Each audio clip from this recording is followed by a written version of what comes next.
Habari wapendwa wangu na karibuni sana kwenye channel hii. Leo nataka niwashirikishe story ambayo nilisikia kutoka kwa mchungaji Eliona Kimaro, na nimeona ina mafundisho mazuri ambayo na sisi hapa tunaweza kufaidika nayo tukiwa kama vijana ambao tunatakiwa tuhakikishe kwamba tunaenenda katika maisha yetu katika mwenendo ulio sawa ili kutuwezesha kuweza kupata maendeleo.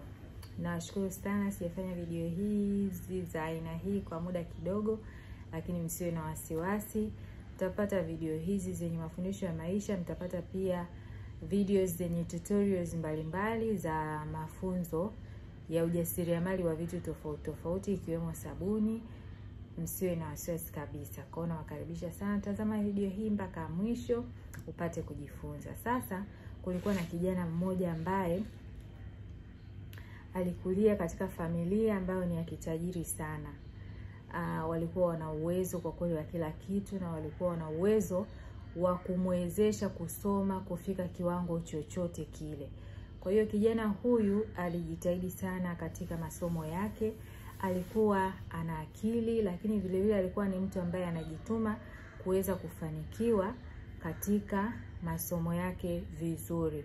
Kwa hiyo alianza elimu ya awali, akaenda shule ya msingi anafanya vizuri, sekondari anafanya vizuri, form 5 na form 6 anafanya vizuri, akaenda chuo degree ya kwanza akafanya vizuri sana, akaenda degree ya pili akafanya vizuri sana, akaunganisha moja kwa moja mpaka kasoma masomo yake yanaitwa kwa Kiswahili uzamivu, ama kwa Kiingereza tunaweza kusema PhD.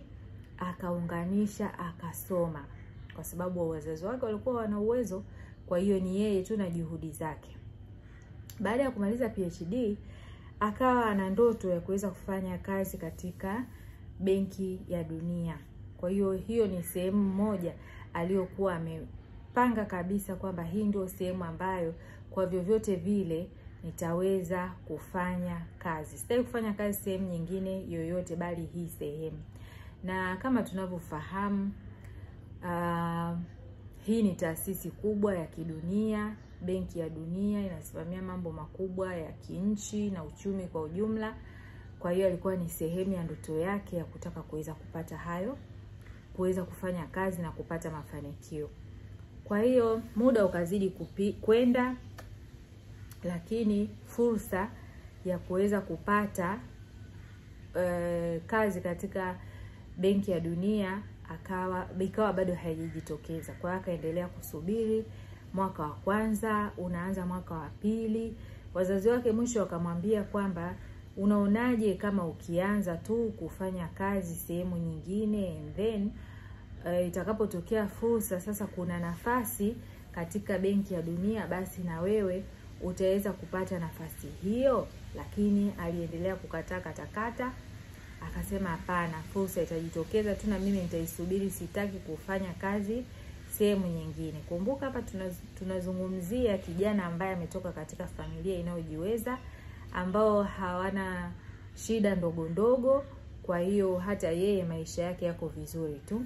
Sasa siku moja akawa amekaa, akapata tu wazo la kusema kwamba anahitaji kwenda kwenye club. Tunajua klabu za usiku. Akapata tu hilo wazo, and I think yani ni ile tu mtu umekaa umeboreka, basi wazo kama hilo linapita kichwani. Kwa hiyo wazo hilo likapita kichwani mwake, akasema ninataka kwenda club. Kwa hiyo akawasiliana na rafiki yake ambaye anajua naye anapenda mambo hayo, na wakaweza kuongozana kwenda huko club. Wamefika huko club, kama unavyofahamu kwamba club huwezi kucheza mwenyewe most of the time, unless uwe umetaka kwamba kila atakayekuja kutaka kucheza na wewe usitake kucheza.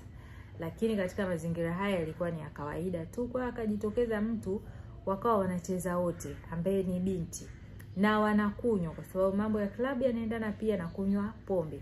Kwa hiyo wanakunywa, yeye kwa sababu amekuwa katika nidhamu nzuri, kwa hiyo alikuwa na uwezo wa kujizuia kiasi cha pombe ambacho anakunywa. Lakini huyu binti inaonekana kwamba alikuwa anakunywa pombe kiasi kikubwa. Kwa hiyo akaendelea hivyo kunywa na kucheza, kunywa na kucheza. Baadaye wakakubaliana kwamba watafute sehemu ya kujipumzisha. Kwa hiyo wakajipumzisha, yeye pamoja na huyo binti, wakalala wote. Umefika muda wa kuamka, anamwamsha huyu binti, hamki. Anamwamsha tena huyu binti, hamki. Ikabidi akaripoti swala hilo kwa wahudumu wa hiyo hoteli ambao waliamua kupumzika. Baada ya kuripoti, ikabidi ashikiliwe na polisi. Polisi wakaja wakamshikilia yeye kama mtuhumiwa namba 1, kwamba haiwezekani mtu umelala naye tu akapoteza maisha. Yani wakawa wamegundua kwamba amepoteza maisha kwa sababu hamki, na vipimo vikaonyesha amepoteza maisha. Wakawa wanamwambia kwamba haiwezekani, lazima amemuua kwa namna fulani, aidha kwa kumwekea mto labda, au kuna kitu ambacho amekifanya kimepoteza uhai wa huyu binti. Akakataa kata, lakini wakamchukua wakamfunga. Kesi ikaendelea akiwa gereza, akiwa mahabusu, ikaendelea na baada ya muda akahukumiwa kifungo cha miaka 25 jela, kwa kosa ambalo kiukweli kwa uhalisia ni kwamba hajalifanya. Lakini hakuna njia nyingine yoyote ya kuweza kuprove kwamba huyu mtu ni nini ambacho kilitokea, au tuseme jaji alikosea katika maamuzi yake, kwa sababu baada ya miaka 20 kupita, huyu akaonekana kwamba alifariki kutokana na kunywa pombe nyingi, na huyu hakuweza kuhusika, kwa hiyo akawa ameachiwa. Sasa imagine unamaliza chuo PhD ukiwa na miaka mingapi, hata kama umeunganisha. Halafu hapo kutokana na tukio la siku moja unajikuta kwamba umeshapoteza miaka mingine 20. Kwa hiyo unatoka ukiwa ni kama, sio kama, ukiwa tayari umeshaanza kuzeeka.